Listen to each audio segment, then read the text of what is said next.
Hey everyone, welcome to the stream. We got another episode of Dojo Talks today, and a very special guest with us. We have Benji Portheault, who is has a PhD in physics and nowadays works part-time as a performance coach. He's been working for 1.5 years with an elite chess player, 2700, that I think will remain anonymous for their privacy. But he's also worked with a number of other mental performance athletes. Is that right, Benji? Yeah. Awesome. Well, it's great to have you. Thanks for joining us. Today we'll be talking about like performance coaching, things like fitness and nutrition. Maybe you could give folks a little bit more of a detailed background of how you got into this field and what your experience has been like. Yeah. So I've always been, into sports and sports science, and into looking at data myself. The whole quantified self thing, but working with numbers for years and years, I really wanted to do something to help others, right? So I got really attracted to coaching to really, have this human element. It kind of like fell together that I gathered like some material, some plan of like what to do, and got really lucky to know I've been collaborating very closely with an elite player, and of course like many other people. So here today I'd really like, it's not going to be a recipe of like, okay, you guys should like, go run twice a week or something like this. It's more like I'd like to give people, framework of like, understand why sport is important, and like, some basics of physiology of like, what are the big principles of training. I'll show like also some super interesting data from or like nameless chess player, and I'll be also touching about like also the basics of the mental preparation. So this is also something that I was quite interested in doing, but I felt like I couldn't really learn it just from a book. So this is where I did like, a part-time degree to really, I'm not a sports psychologist per se, but I really wanted to learn practical tools that I could give to people to help them out. So when it comes to your work with like these athletes, is it, are you actively with them like in the gym, like a fitness trainer, or is it more of like creating a plan for what they should do on their time? Well, I would love to be by the track or by the gym with in the gym with people, but clearly it's since pandemic it's all been remote only, right? And that's the thing. I think I really want to bring out like what people have been doing really for the past at least 40 years in endurance sports. I think could greatly benefit the chess players as well, which is to really look at your year as a whole and say, okay, there's like really important tournaments I want to be in my peak condition for, and then plan the whole year around it. So I think that and of course like plans, you make a big plan and then smaller plans and then smaller plans into smaller plans, and you always need to adjust things, but definitely having some like bird's eye view and not just like, oh, we just do sports is super important. Right. Very cool. So yeah, Benji has prepared a nice presentation for us. I know a lot of people are going to be listening to this via podcast or audio form, so we will do our best to kind of explain what's going to be on the slides. But for everyone interested, we'll also have like a PDF of the full notes. It's going to be available hopefully on YouTube and possibly on some podcast platforms as well. But yeah, worst case scenario, just find the YouTube video of this interview and we'll have the PDF link there if you want Benji's full notes. So, well, let me leave it up to you. Where would you like to start? Yeah,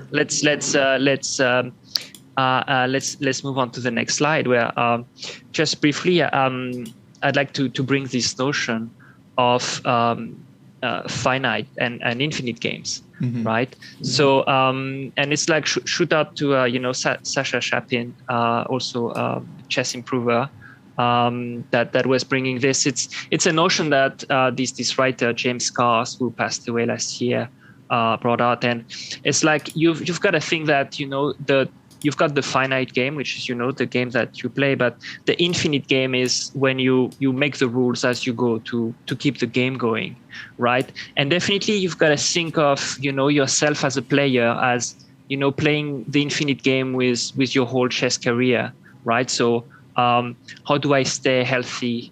How do I stay motivated? How do I manage my tournaments? And so on, and maybe even after your career is over, maybe you're going to do something else. That's the infinite game, and so definitely you need to sometimes chess players are really good on the board, but sometimes you need to take a step off and think of yourself as the individual. So if we go on the next slide, I've made a graph, and it's basically the performance is kind of relies on like the two pyramids. So on one side, you've got your chess thing, which is every single other dojo guest is going to be better than me at saying, your chess pyramid. And it's like, okay, it's really hard to do a strategy if you just, give out your pieces in one move. So there's like bases, and then like you build it up.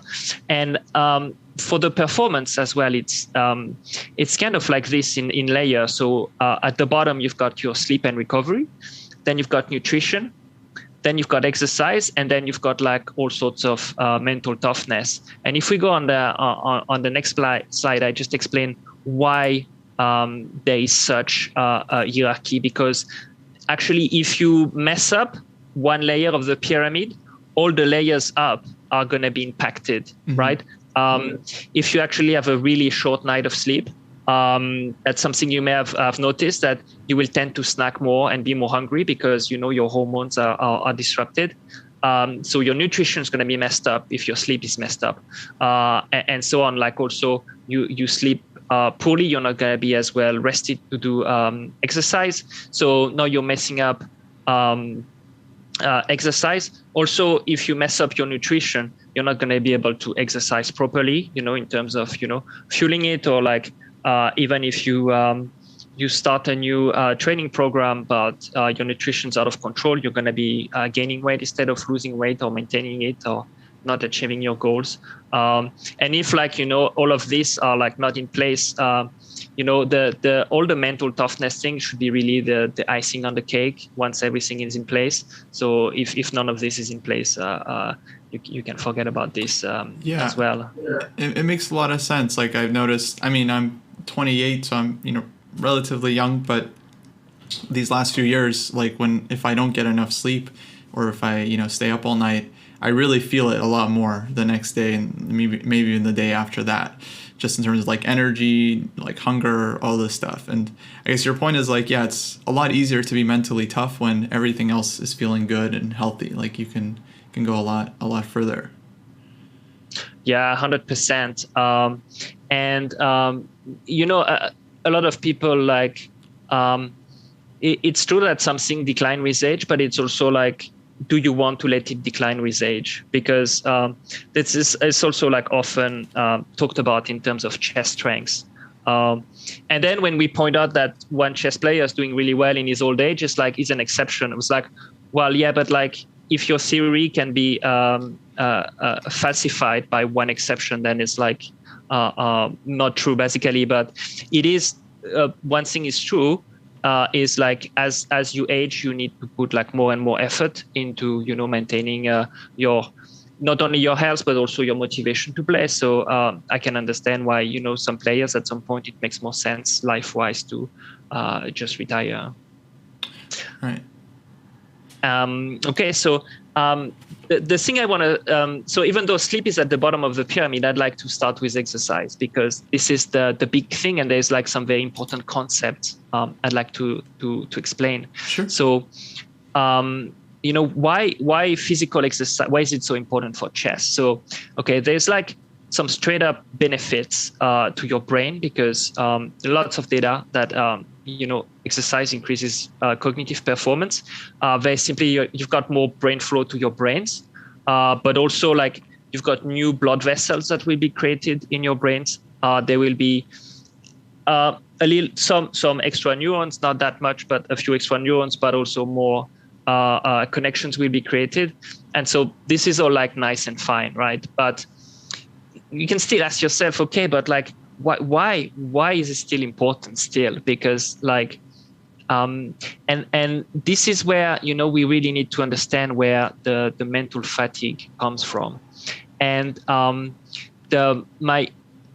my guiding star, so to speak, to think about this is a model that's it's been developed in the past few years by a researcher like Samuele Marcora, and his like colleagues, Jeroen van Katsen. I've been in touch with him, and this model is called the psychobiological model of endurance performance. There's a lot to unpack here. It's a very big word, but let's see what this model entails. If we go next slide. It's basically, a model of like endurance performance. And there's two components to this. One is your motivation, and the other is your perception of effort, how hard you're going. So I've got this neat graph on the next slide. And so let's say you start. I'm going to explain it in exercise terms, and then I'm going to explain it in chess terms. Sure. Okay. Mm-hmm. Let's say you start an exercise, right? And your regular jog, and at first it's easy, but as the exercise goes, even though you start easy and you stay at the same pace, it becomes more and more difficult, right? You feel more and more tired. So this like perception of effort increases with time. Mm-hmm. And basically what says like when you're going to call it quits, this is where the motivation part comes in, right? So this is like this horizontal line that says like, okay, I'm going to call it quits. And if you're in the Olympic final, right, you're going to go like a lot, or you're going to push yourself to like much bigger pain. And so what happens when you train? When you train, you basically decrease this perception of effort, right? All of a sudden, you're really fit, and this like, easy jog is like even easier. You just, you started. And then like, okay, as time goes, you keep on running, and this perception of effort still creeps up. But as a result, the slope of this perception of effort, where it's going to reach the point at which you call it quit much later. So this is clearly the essence of this model. It's like how the motivation and this perception of effort combine together to say when you're going to quit. So now in chess term, okay, imagine like how difficult it is for you to calculate long lines. Right. And as you start your game, it's going to be easy, and after 4 hours in it, it's harder and harder. Yeah. Right. So this is this perception of effort as well that creeps up, and when you're gonna call it quits, it depends. If you're playing Carlsen for the game of your life, or if you're just playing casually. So same interplay of motivation and perception of effort, and same, you train through calculation. The perception of mental effort is coming down. So if we move on to the next slide. I just want to ask go you, ahead. because it's definitely one thing I've noticed, that like the higher rated the player, the more effort it feels like they're exerting at the board. Like if you give someone, let's say, a difficult endgame where there's a lot of calculation, maybe like king and pawn endgame, lots of long lines to calculate, I often find that the lower rated the player, the more likely they are to just kind of make a move based on, let's say, intuition and not based on calculation. Whereas if you give that same position to a stronger player like a master, they'll sit there and calculate for like 20 minutes. If you give it to a grandmaster, they might use all their time just because they really, really know how critical it is and how much they get it right. So you're saying how it's the perception of effort is decreased. Is it also a matter of like, you're kind of able to tolerate the let's say the difficulty for longer. Like as it gets hard and challenging, you're kind of able to stay in that zone for like a longer period of time. Correct. So the GM, will be already, much more used to this calculation. So at the baseline, it's less effort for him than for the amateur player. And then this perception effort is also going to rise slower for him. Right. So as a result, it looks like, they can go on for like, hours and hours, whereas like after a while, it's going to be like, oh yeah, in this position, like this move should be okay. That looks good. And you actually haven't like checked it correctly. Mm-hmm. And it's the same for like, if the amateur runner that runs like, this 4-hour marathon, and the elite runner that runs is 2 hours marathon. Maybe they all start at the same like perception of effort, but of course the perception of effort of the elite and his speed at a certain effort is like way higher, right? So that's how we can explain both the amateur and the elite with like this nice concept.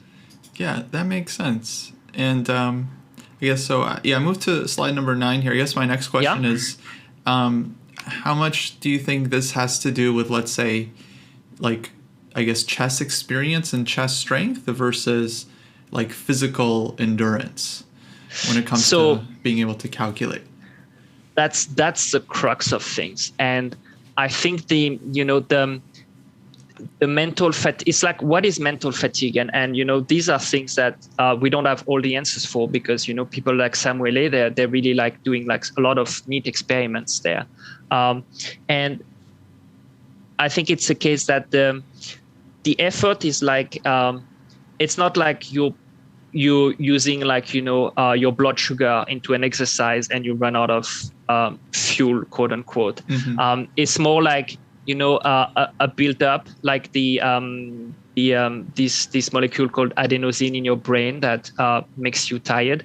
And you can feel like if you go after your long run, the fatigue you have after the end of your long run is kind of the same fatigue you have just before going to bed. Like pay attention to the feeling. Mm-hmm. And I think this is like, a slow buildup of chemical in your brain as you exert yourself. And so this is, I think this is the critical point of like, why is physical effort important for chess? Because as you, I realize I've quit mid-sentence in my slide, like we'll have edited this for later on. As physical exercise, pushes yourself, you push yourself, also the efforts that's needed for mental tasks. So there's like the result of this model is like, okay, now how do you become tougher for longer? Well, one thing is like to push the motivation up, mm-hmm. right? Like, but of course this is limited, right? Because it's hard to like hype yourself for like the gold medal in the first round of your local open, right? But I mean, you definitely do what's best there, but. Definitely, there is this super interesting interplay between the perception of pain in physical sports and the perception of effort in mental tasks. So they're doing a lot of cool experiments. Like they take people and they do like really exhausting mental tasks. So these aren't like rook end games, but like close. And then they see like how long they last, and people last like a lot less longer, right, in their endurance task till exhaustion. So this is super interesting, and they're doing lots of interesting experiments. And like I think this is a key to understanding why sport is important for chess.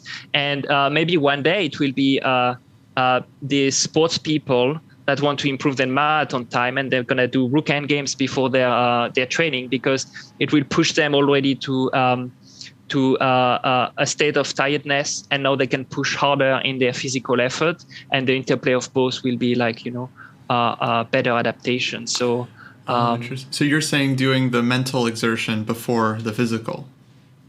Yeah, definitely doing the mental exertion before the physical. There's like a couple of super interesting studies like this, and it makes people, it really impacts their physical performance, even though like there's no, it's just all in your brain because it's all in the perception of effort and not like a physiological, purely physiological effect. Right. So, okay, you mentioned motivation. One thing I've always noticed is that, like, when I get to a tournament, like I'm playing a tournament in 6 weeks, when I get there and like the pairings come out or like the first round starts, all the players are there, I'm like super motivated then. Like, I want to do really well. I want to win, get rating points, get norms, like all this stuff. Then after the game, I always feel like I have a lot of energy, like analyze the game, analyze the other games, and kind of like, I treat the whole experience as just like a wonderful week of training where you just get to play a lot of chess, study a lot of chess. But obviously, I always have this like, I think a lot of players experience this. I always have this regret, like, why didn't I work harder leading up to this moment? Like, I knew I was going to be playing. Why didn't I study my openings better? Why didn't I work on my calculation? But right now, like 6 weeks out, if I want to like study and train for that tournament, it takes a lot more like energy. I feel like I need a lot more motivation to actually work. Is it because it's just so far away? Like it's 6 weeks out and the brain just doesn't quite appreciate that? Is there any way to like make it feel more urgent? Yeah, it's definitely a question of planning. And there's definitely, I've learned techniques where we can, you mentally go through all your plannings. So now it's something that you can do either in regular consciousness or in some kind of altered consciousness, which, you can call it hypnosis. But when we say hypnosis, people think, stage hypnosis and stuff like that. But in that term, it just means deep relaxation state. And you can really, basically it's imaging. You're going to visualize all the training you need to do, and with the aim to make it clear and obvious for you, easier to do going forward. But I think I see this as a planning thing. But chess has this tendency that because it's pretty much let's call it close to infinite. I'm going to finish my opening repertoire and then I'm going to play my tournament. It's like this just doesn't happen, right? To no one, even no matter how high you go, there's no such thing as like I finished my opening repertoire, right? So I think chess has this way of tricking you, but it's like you have to do your best for the training, and then like it's the day of the game, you do your best. And you cannot do better than your best, right? So if you really manage to give it all, and then maybe, okay, if you can say, I could have done better because I could have trained more, then that's something to fix for the next tournament. Right. So you're mentioning like imagining your training. So you're saying just kind of like visualizing what you need to do for the next month or 2 months. And then that can kind of cultivate, let's say, some motivation to actually, spend the time and do it. Like a lot of players, they know they have to work on their calculation, but then they don't. I'm just speaking from experience here, but then they don't spend the hour every day, right? Like solving puzzles. Yeah. For some people, it's like, I feel like because it doesn't have such an immediate effect. I think a lot of people enjoy Chessable for this reason, because it feels like you're getting a lot done. You like complete the line. It's like you finish the chapter, you reviewed. It's like a very concrete thing you accomplished. Whereas when you're training calculation, you kind of have to have like faith in the process that one day you'll be better at calculating as long as you spend, let's say, the next 30 days training. So yeah, is there any way to like, give yourself, I guess, more of a boost along the way? It's tricky because this is really a part of motivation, right? So I guess one way to achieve this is like, and it's the same. Like now we're talking about how do we modify your behavior when something is difficult to do, and this is key. Any coach has to do that. Any parents that has to put their kids to bed or anything has to do that. So it's really something that is super interesting and super important.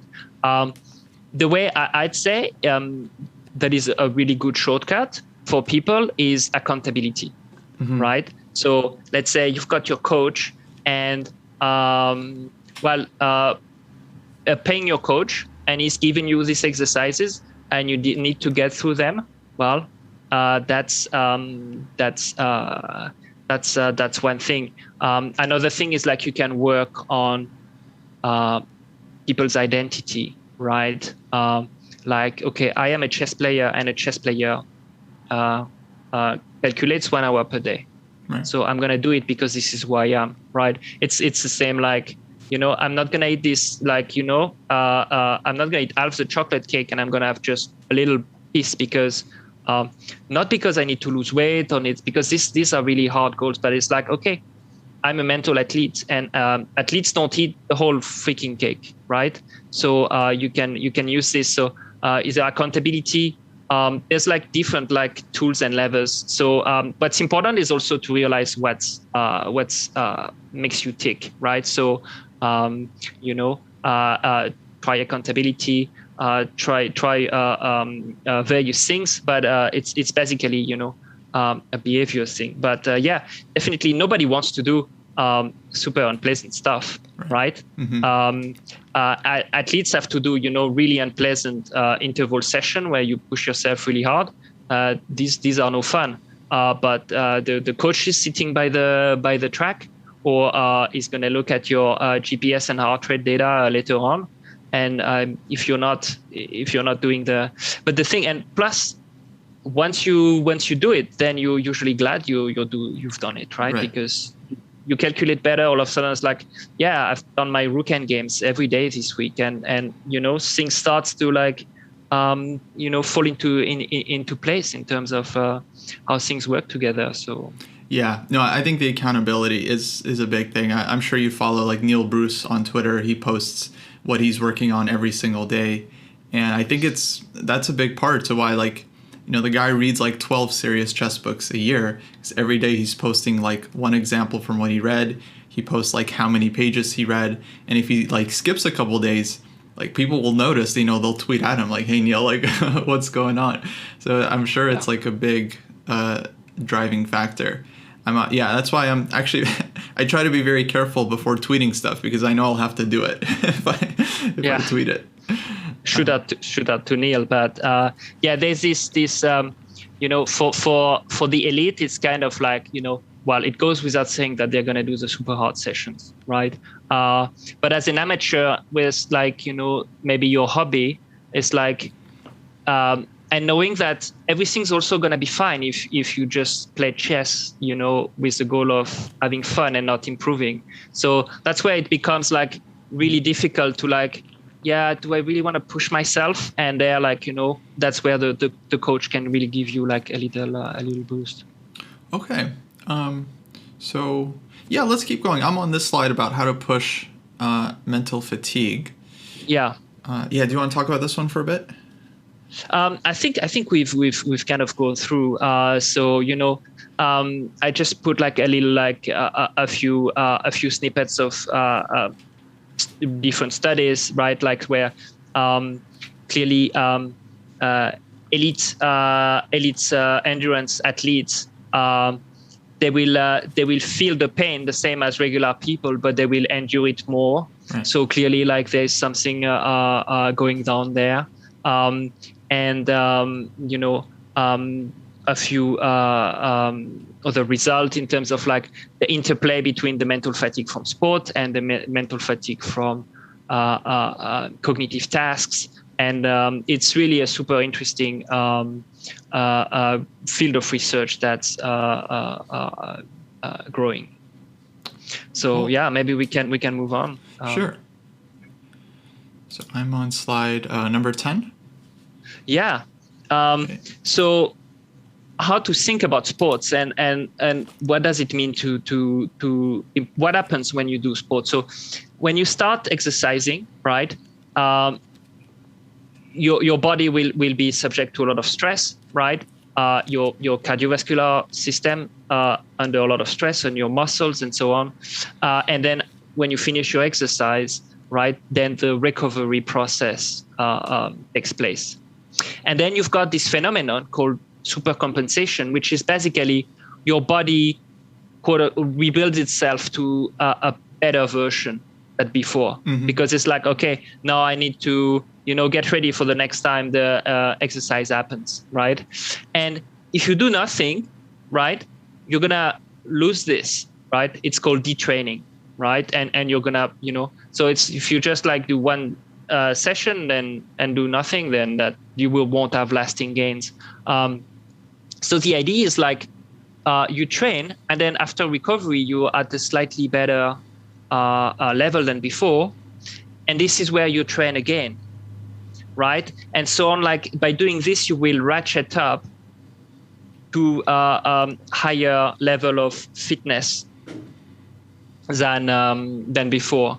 And you can see that conversely, if you don't wait to be fully recovered, right, you're gonna basically harm yourself, and this is like this spiral, and this is called overtraining.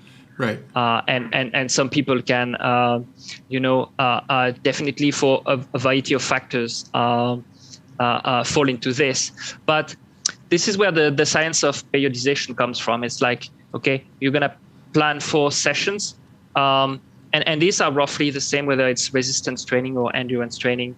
Like, okay, you've got rest sessions, but you actually get better in between the session when you rest, right? And not while you exercise, because while you exercise, this is just pure stress. And then the idea is like, you've got these big blocks of training, and before the big moment, the big competition, you kind of like take it easy, right? And so you will have high fitness because you have all this training, but also high freshness because you just like don't have like lots of recent stress. And this is where like you just perform at your best. So this is called like tapering, where that athletes do to arrive at the best shape. And it's definitely like, something that any mental athlete can also implement. And it makes sense, right? Like also for if you periodize your chess studying, right? You're not going to do the super heavy. You're not going to bring out Dvoreski on the Friday night before the first day of the tournament on a Saturday, right? I know that, like, okay, of course, like the way your brain processes is different from like this physiology, but I think broadly speaking, so to speak, these people will really understand what I mean here. Like this same type of periodization as well. Well, yeah, I mean, I could use your help because I have no idea if it works the same biologically, but I found that some of the times where I felt like I made the most progress in terms of pure calculation, like being able to visualize further or being able to kind of visualize clearer, there were these periods of time when I was working specifically on my calculation. I remember a few times I was working with Dvoretsky books and there would be some problems. I would, let's say, calculate for, 10, 15 minutes, not really find the solution, but I would be really exerting a lot of effort and looking for as many ideas as I could find. Then I would look at the solution given in the book. It would be like these super deep lines. And then I would just try to like visualize the full solution, just knowing, like seeing the moves like that you were supposed to find, just trying to visualize, kind of to feel what it would feel like to actually calculate these moves. And then by the end of the line, it would be really hard to visualize, right? Because I'd be reaching kind of the end of my abilities. Yeah. And what I would do a few times is I would just kind of like, okay, calculate 8 moves, it starts to get very fuzzy, and like I see the next move, but in my brain I don't, like, clearly I'm not visualizing correctly anymore, so I kind of go back, I visualize it like a second time, a third time. Finally, by the third time, it starts to get a little bit clearer, but I can feel like almost like I'm stretching my ability to visualize. And I remember doing this for, let's say, a few weeks at a time, and then sometime after that, maybe several weeks after the training or a month or two after the training, I felt like a very noticeable improvement in my ability to visualize variations. Now I can calculate deeper. If I revisited the same problems and tried to visualize a solution, now I can see the full solution, and it's like the visualization is very clear. So it really feels like this kind of like resistance training, like you were talking about, where it's like you push yourself to your limits, and then once it takes some time to kind of kick in. That's why it doesn't work like the night before a tournament, because it's just too short. But do you think physiologically it works in a similar way? This is where I say I don't know, but here's what I know. I know that sleep is super important in terms of moving memories to the hippocampus, like what you've learned to like a place where they will be accessible later, to different parts of memory. So sleep is critical for this. I don't know about something that would go beyond. So that'd be like for maybe or resident neuroscience experts. Maybe shout out to Vish. So I don't know of research about this, but definitely I know that overnight something happens. What's easy for physical exertion is that we can physiologically measure things. Okay, we can measure, the strengths. We can measure range of motion as well to see if the muscles because if you don't have like a good range of motion, your muscles not fully recovered. And there's like this heart rate variability, which I'm going to talk about. Actually, just 2 slides, we're going to talk about recovery. So it's a lot easier to quantify this on the physical and nervous system for this, but I don't know how to quantify it in terms of maybe your gains will come in 2 weeks or in a month. It's super interesting, and I'd love if some research data was available. Yeah, they'd be great to study some chess players, give them different kinds of assignments, like solving easy tactics, solving difficult tactics, and then trying to. But yeah, like you said, it's very hard to quantify. For me, it's purely a subjective feeling. Like I feel like I can calculate faster or deeper. And it was very noticeable at the end, but yeah, difficult to quantify. And then during the training, I remember a few times where at the end of it, it was like maybe 90 minutes, my brain would actually start to hurt a little bit. And I took that as a good sign. Like I've really pushed myself to the limit, because the brain is very exhausted. Can you give us any kind of timeline, like in terms of, and we can just, let's say, keep it to like physical training. Like how long does it take, let's say, to make serious progress, like in terms of these like macro and micro cycles? It's gonna be straight away. So the thing is, with coaching is like, as you know from being a great coach yourself, it's like you take the individual where he is, and is sometimes I just have very open things, and it's up to you to, you're going to shape like a full program. Sometimes they have a very precise goal, and they want you to help them. They want you to help them to achieve one particular goal, So it's about, the goal is not to make, GMs run 3-hour marathons, right? It's about, just improving. And I think as soon as you start exercising, you have gains, you have benefits. It's definitely, there's data for that. Like, as soon as you start exercising, you will see health benefits. So it's on a health perspective. It's never too late to start. and you will see benefit. Straight away. Of course, before starting a new exercise regimen, consult with a medical professional and, be mindful of your medical history.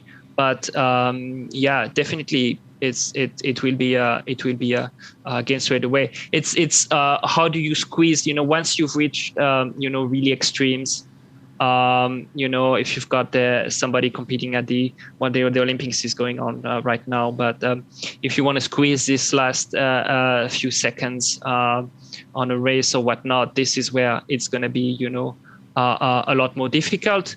But at the beginning, the gains are a lot bigger. Right. Oh, okay. Let's. Shall we move on? Yeah. All right. Next we have it's the last number 11. Mm-hmm.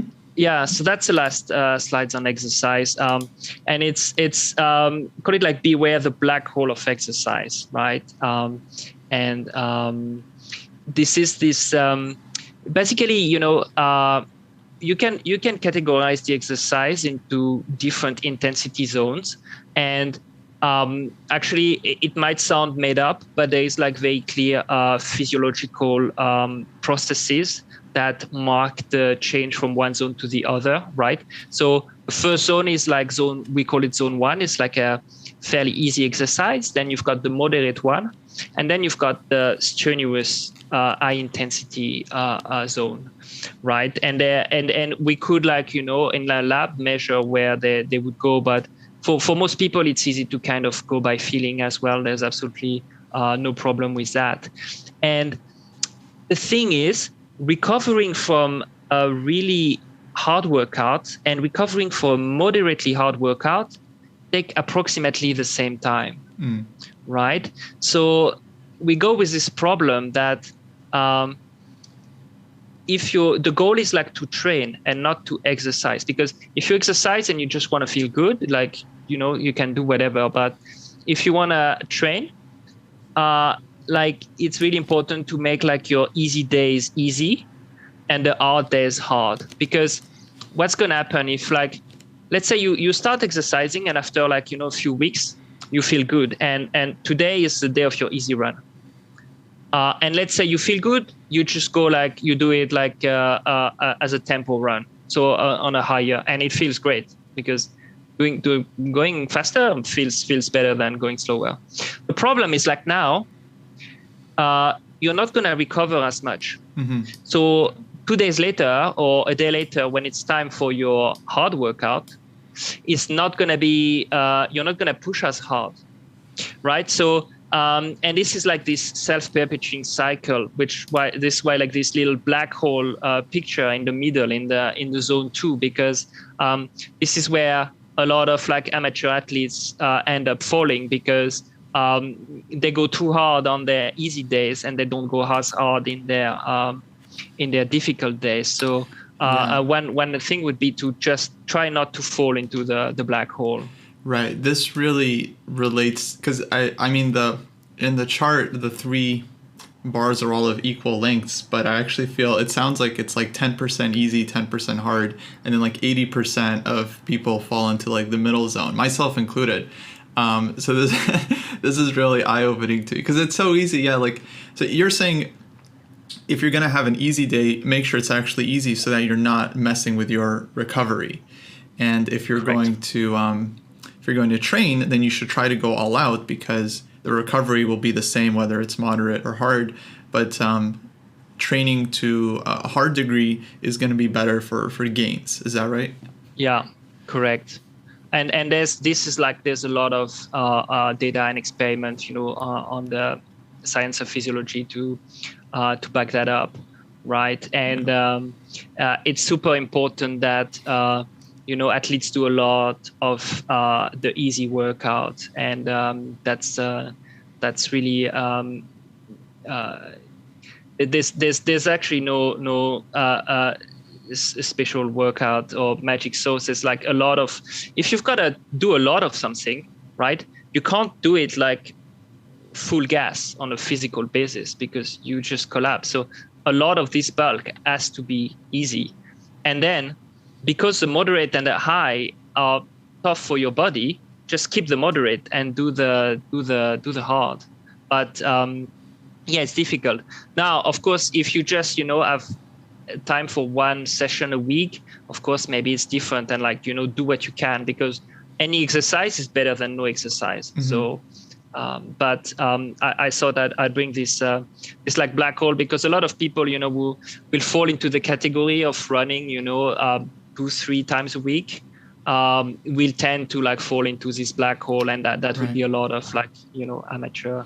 No, I definitely have. So I'm going to rethink when I'm training to decide like, okay, is this a hard day or easy day? I think in chess, there's a similar black hole where people are, let's say, doing a little bit of everything. Like they do some tactics and they work on their openings and they look at some end games. But then I find that nothing really improves hardcore. So I often recommend to people, like, if you really want to improve, like choose one topic for like a month at a time. Like you want to work on your calculation, okay, like do 30 days, like 1 hour intense calculation. Everything beyond that is just bonus. Or you want to work on your end games, and like 30 days, 1 hour end games. Beyond that, everything is bonus. Whereas when people kind of do like 20 minutes of this, 20 minutes of that, I feel like it's hard for it to really kind of stick long term. Yeah, definitely. Okay, should we move on to recovery? Sure. Okay, so I mean, this is like some super, fashionable research area. There's many books, a lot of content on like, how important sleep is, and I think there's really no need to sell it that much. Everybody know how well you after a good night of sleep, how much better you even like play chess than after a poor night of sleep, right? And sleep is really linked to a variety of like bad health outcomes. And also one tricky thing is like, if you got a small sleep deficit, you're not aware of it. You feel good, but you're still impaired, right? So that's also a problem. So a lot of like sports team are like looking at improving sleep for their athletes, especially as they travel far and wide, and if they go to an away game, and like how are they going to sleep? Do they stay there? Do they fly back? And so it's an important area of research. Now, what can we do now on our level? Okay,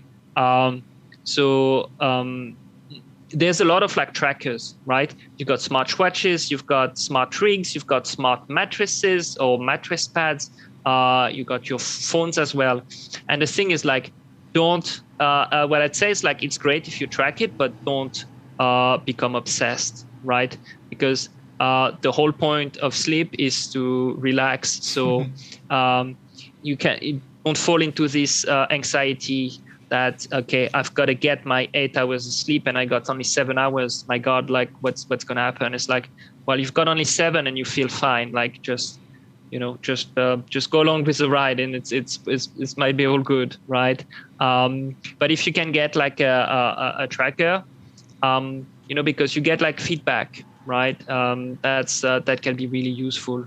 The biggest, very important tip I'd give people is like, keep your sleep regular throughout the week, because a lot of people who have a day job, they'll be like, on Saturday night they will go out or whatnot, or they will, stay longer for watch a movie or something, and then that disturb it. You go to bed, you wake up late on Saturday morning, you wake up late on Sunday, and then it's hard to fall asleep early on Sunday evening. So, try to keep a regular sleep schedule best you can. And usual stuff like cold and dark, quiet room is easy. If you go to a chess tournament, get an eye mask, because you don't know if the curtains are not blackout curtains in your hotel room, you're in trouble, right? So there's great. I love some with like 2 strands on the back so they don't slip, and get earplugs, right? You've got like really great small earplugs. You put them in your ears, and so if you go to a tournament, you don't know, maybe there's like a party in the same hotel, and they will like disturb you. So do your best to prevent yourself against this type of things. Personally, I'm a big fan of napping before games, especially. I guess you're living in Europe, so you don't have the pleasure of playing 2 games a day like we do in the US. But that second round, it can start like 5, 6, 7 p.m.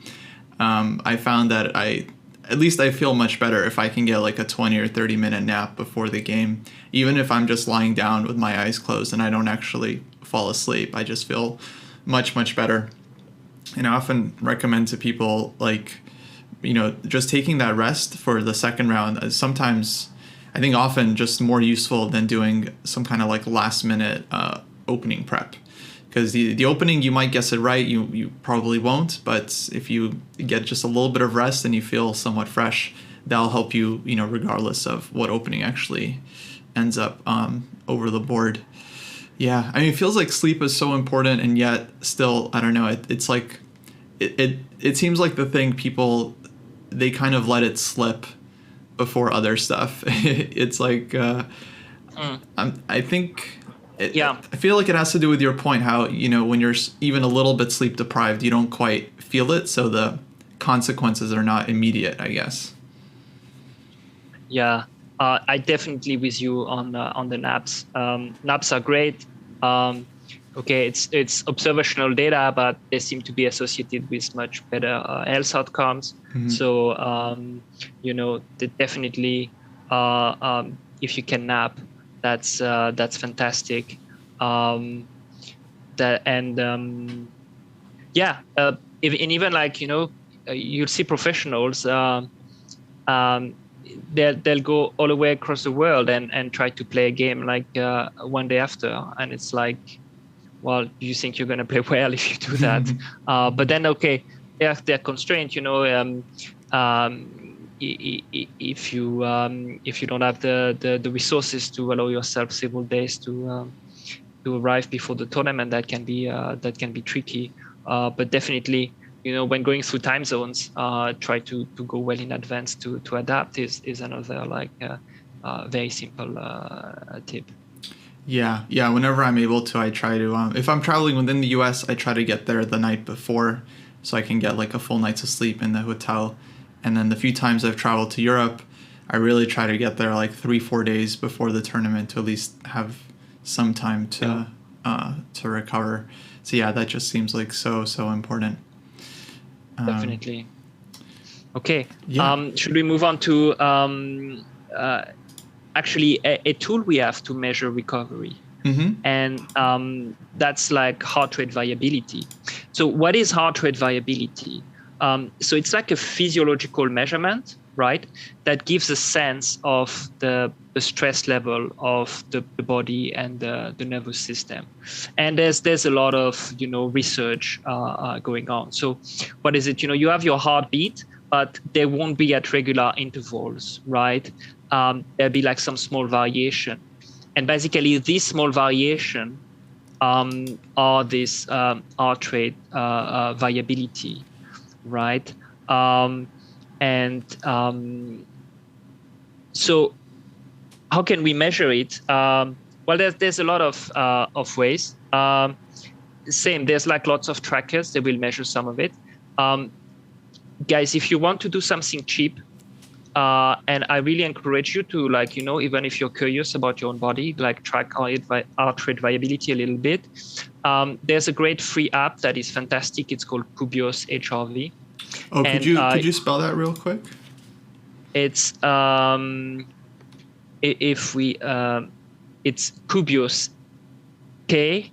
Kilo Uniform Bravo India Oscar Sierra. Kubios, and then you said HRV. Yeah. If you search for Kubios on your app store, it will be. And with this, buy a cheap heart rate strap. Polar has one, but there's like Polar clones that are like, and this could be like something like $30 on Amazon, or support your local small retailer. And really for just $30, the strap, which you can reuse for other sports activities later on, and the free app, it's going to be everything you need. Let's move on to slide 14. And I've put some screenshot from the Cubios app, right? And so it's quite HRV is not one number. Your tracker will try to tell you it's one number, and of course it's simple to boil things down to one number, but actually you can do like a lot of like analysis from this data. So, and it's actually not quite clear in the science like which of all these numbers is important, but we kind of like use one main one, which seemed to be like quite good indication. But maybe in 5 years it's like, yeah, actually there's like this other measurement that's better, and that would be fantastic to know. So I've got like, sorry for people in audio form, but basically the recovered athlete. So this is our mystery top player, and recovered. The app calls it like a 93% readiness, right? So ready for his like day of chess and exercise and whatnot. After a hard workout, so the morning after, is at 34%. So that's like how hard the stress that your body has absorbed, right? Like this is so-called readiness. Now I've got some data which has been measured right after the World Cup game, right? And is at like the same level, so 35%. So right after the World Cup game is like, we can say that his nervous system is as beat up as if he had like a super hard interval session. So this is like before. A real measurement taken like the evening after like the classical game? This is the evening after the 2021 World Cup, after like a 5-hour classical game. Gotcha. And so could you quickly explain, like, I didn't quite get, so heart rate variability, like, what does that mean in kind of like layman's terms? Just like, I guess it has to do with like endurance and stamina, but how do we understand this one? Yeah, so it's basically, you've got, if we go back to slide 13, there's like this little infographic that I took from Adam Virgil, who has lots of great infographics. So, shout out to Adam. It's basically, you've got your nervous system, and there's two components. There's one calming one and one exciting one. And basically, strenuous exercise or straight up stress is going to modify this imbalance, right? So this imbalance between these two components of your nervous system, that's what measured by the HRV. Does that make more sense now? Yeah. So does it mean like let's say if you're more stressed, so you've just had a hard workout, does that mean there's going to be longer variation or shorter variation? There's going to be less variation. It's going to be very regular. So yeah, this very regular thing is a problem, right? It means that you're basically quite tired. You need to recover from what you've done. Is the bottom line. Gotcha. So now this number, so we take this deviation and we multiply it, and usually that's what people call the HRV. It's just one number, but there's like many other number. The app gives you everything, and it gives you a readiness, so you can kind of like take as a summary thing. Cool. So yeah, that's super interesting to see like the kind of nervous stress that's put on after like this super intense classical game. And I've put a fourth screenshot here, which is his measurement the day after, right? And he's at like 52%. So, definitely not fully recovered after a full day of chess. This was taken on a rest day. And I say, like, on the day of your game, don't take the measurement, because if what if it's like it's also like this, if you want to test yourself for a million things, you need to have a plan in place, depending on what you're going to find, right? So you get up the morning of the game and you give 100%. If you see that your app or your ring or your whatever tells you you're tired, like if you're at 70%, now if you give half of this, you're giving 35% of yourself. If you're at 70% when you get out of bed, give 100% of this, right? Because that makes sense. So I would advise not to look at it on the day of the game, because it's not going to change anything, and your mindset will be different. So yeah, that's. But then, like on the rest day, okay, see if so we use this on a day-to-day basis. Like, okay, definitely on this rest day, not a lot of exercise, right? Because it's already like quite tired. Right. So use this to modulate. Okay, are we gonna? And if it had been better, it's like, okay, maybe go for like a longer job or whatnot. But here, definitely to kind of like take it on the easy side, exercise-wise, on the rest day of the World Cup. Gotcha. So we have about, let's say, 10 minutes left. I know we're not going to get through everything, but maybe if there's a couple of other key points you wanted to make, we can jump to that. Yeah.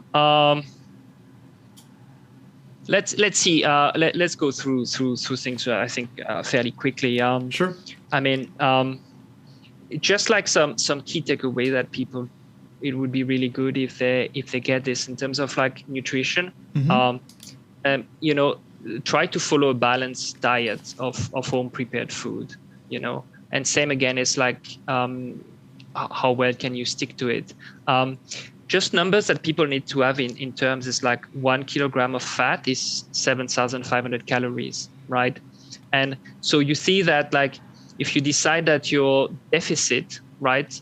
So how much you need versus how much is your intake, if it needs, if it's like 1,000 a day, then you need like, more than a week, which would be like a lot. This would be a huge deficit. But the thing is, exercise is like a few hundred calories every session, right? But you can see that it's easy to be in a 400 calorie deficit. So the thing is, there's this saying, you can't outrun a bad diet, and it's just to realize these numbers, right? Because it's super easy you have a hard workout, it's 400 calories, you get your, you eat a protein bar, and there's like, that's already 300. So all of a sudden, it's like, almost gone. Right. So, just have regular, nutrition to fuel your physical training. I'm sure people can easily get really good resources on the internet.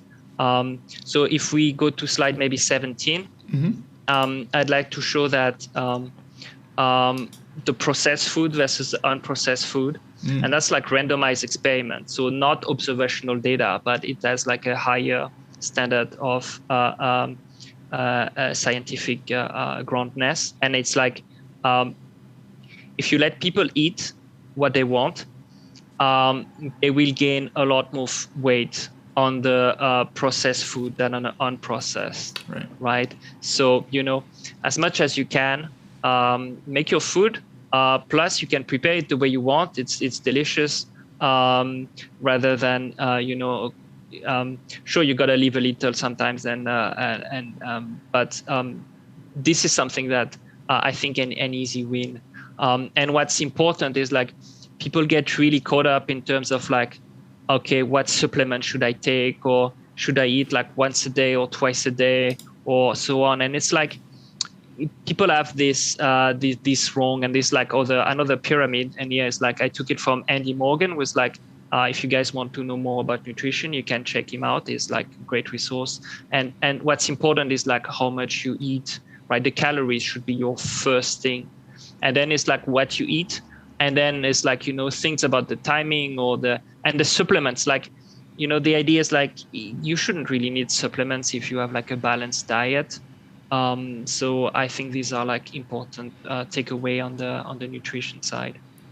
Okay, cool. Yeah, good to know. I mean, it is all kind of intuitive, but yeah, I think nowadays there are so many different, I guess, like perspectives and theories on nutrition. I feel like, yeah, it's so easy to get lost in the details. Like when should you eat and like specific timing, but like, yeah, it does kind of feel like if you just focus on eating like healthier foods overall, that's like most of the work, right? That you kind of want to achieve. And I would advise people try to count your calories, and you don't need to do it forever. The first day is going to be a nightmare. The second day is going to be easier. And after a week, it's going to be a skill you get for life, because then you realize, because people are really bad at estimating how much they eat. But really, if you put a little bit of effort, it will become second nature very easily. And then you can see that should be the first thing you look at, rather than obsessing about like 2 versus 3 meals per day. And do you have any thoughts on, people always ask like what to eat before the game or like during the game? Well, I think it's a matter of personal preference. Definitely don't have a large meal, because then like the gut draws a lot of blood to digest it. So definitely don't have something heavy.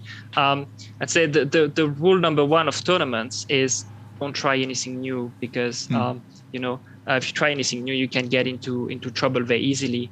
Now, whether you should eat something that doesn't spike your blood sugar so much, like with what's so-called low glycemic index, versus something that would be spiking it more, there doesn't seem to be a lot of actual empirical evidence to sustain that, even though that would be maybe something interesting. But the thing is, with human nutrition, there's so much variation from one person to the next. It's like, try to find something that you feel good on, the snack that, is good for you at the board, and definitely keep it like not crunchy and not greasy, so that you don't mess up with the pieces and disturb the boards next to you. Right. And definitely find something that works for you, I'd say. Okay, yeah, please eat away from the board, guys. Please. Okay. Maybe we can move on to slide 20. Because, okay, I was, people with the slide, they can check out like, a few points about mental prep. But I'd like to spend our time to talk about maybe how you want to choose a coach. So, I think it's important that have coach that is evidence-based, right? So, following not dogma, but scientific principles. That means that if someone follows the science, that means that sometimes it's going to be wrong. That means that sometimes he's going to have to change his mind, and he doesn't have all the solutions, right? But definitely, and whether it's like chess or sports or anything, you need to understand why. Why is he giving you this problem? Why is he giving you this session? Like, it can't be just, copy paste, right? Best coaches are usually not the best competitors, as in the best competitors are very like inward focused, to their own performance, and the best coaches are very focused towards others. And I think it was Jacob Ogard on the Dojo that was saying he was more interested in his teammates' games than in his own games during and that's an interesting trigger. Also, if you have a coach, whether it's physical or mental, the ethics is that the goal for the athlete is to be autonomous, right? That person is not there to be a guru that you're dependent on for his magic words. A good mental coach gives you tools that you train on, because you don't arrive with a mental tool that you've never used on game day, just like your chess. And this tool, then it's yours and you can use it, right? So at first you're gonna see him a lot, and then you're gonna see him less, and it's definitely not gonna keep you dependent. So I think that's just one important thing to put out there. Yeah, absolutely. And yeah, so I think if we go on slide 21, I'd say really sports safe chess. I think esports have now a higher level of professionalism in their players, right? There is a big drive into health and wellness, into their performance, right? There is a lot of research into the nutrition, the exercise, and so on, how it ties into the performance as an esport player. So you're talking about gamers here, like video gamers. Correct. Yeah, video gamers. Yeah, esports as in video gamers. And definitely the chess world will then take all this research and then be able to apply it. And it's going to be a win-win for chess. And I put this nice photo of from Fabian Broek. Shout out to Fabian, who's the performance coach for Excel Gaming. And it's the gym of the team house. There's this gym, and there's some nice motivational coach. He's he's a sports psychologist. So definitely a lot to be gained for chess from esports, definitely in the next few years from the research coming from that. Very cool. I really want to actually jump to your next slide, because whenever this gets mentioned, there's always people that are very angry about this. So yeah, maybe you could just set the record straight about this famous article now. Yeah, maybe this is the hill I will die on. So there was this ESPN article, and in there there's the thing is what's annoying is the article is really good actually. Presenting the need for sports for chess players and all their athletes. This is absolutely spot on, right? But then they put out this number of chess burning 6,000 calories per day, or this also polar number of 560 calories per hour, and this is definitely not something they should have used. And actually, the scientists that give them this told them not to really use it, that he wasn't sure, but it became this number took a life of its own, and now people are using it over and over again. And again, it's a shame because the article is really good, this ESPN article, but now it's, I don't know if we'll ever get rid of it, but the thing is, we really have the data. It's how much do you burn from doing esports or playing chess, and there's the images are a bit blurry, but there's an article. There's one study that's from a few years ago, and there's another study from a few months ago, and basically, just because your heart rate is high doesn't mean that you're gonna be using a lot of energy. And we can actually measure this in the lab, because we can put this you've seen people on exercise bike with bike with a tube on their face, and it's basically you measure how much oxygen they're consuming directly, and so we've measured this, and chess uses I think about 120 calories per hour, right? So this is half of what a walk would be, right?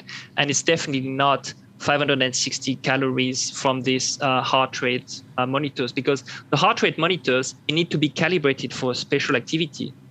It sees a heart rate, but it doesn't know how much you're breathing, right? If you're stressed, your heart rate is high because you're stressed. It's different as your heart rate being high because you're running, right? So yeah, I mean, these numbers are unfortunately wrong. We have the evidence, and also the thing is like common sense. I mean, these 6,000 calories per day. This is like, you know, mountain stage in the Tour de France, right? And you know, it would be like losing, you know, close to a kilogram of lean mass per day. You know, this would be like bonkers. So this is the myth that really took a life of its own. Yeah, I mean, I think one of the reasons is that I think a lot of chess players have the subjective experience of exerting a lot of energy, and I've definitely had tournaments where, you know, I was away for a week or 2 weeks, and then I came home and I'd clearly like lost a lot of weight, even though I felt like my diet wasn't not like I was eating less food. If anything, sometimes when I'm traveling, I feel like I'm eating more food because I'm eating like 3 meals, and you have to eat out all the time, so you're kind of eating like heavier foods. But I've definitely had that experience where I feel like, I'm exerting a ton of energy at the chessboard, but there must be just other stuff going on. Like it's possible, of course, like after the game, you know, you're still kind of filled with adrenaline from the stress, and that might affect your weight and other kinds of things. But I'm glad, Definitely. okay, we had you here to kind of set the record straight. So it was a good article. It's just they had this like one clickbait line of like the 6,000 calories. Well, Benji, we do have to kind of finish up. Maybe we'll jump to your conclusion slide. So there's a lot of room for top players to improve their performance through the periodization of exercise. They can quantify their recovery with tools like heart rate variability, and use like mental toughness techniques. And I think one super important thing is like the research that's done on esports with video gamers. This will spill over to chess, and that's going to be some interesting thing on like nutrition and health and wellness in general.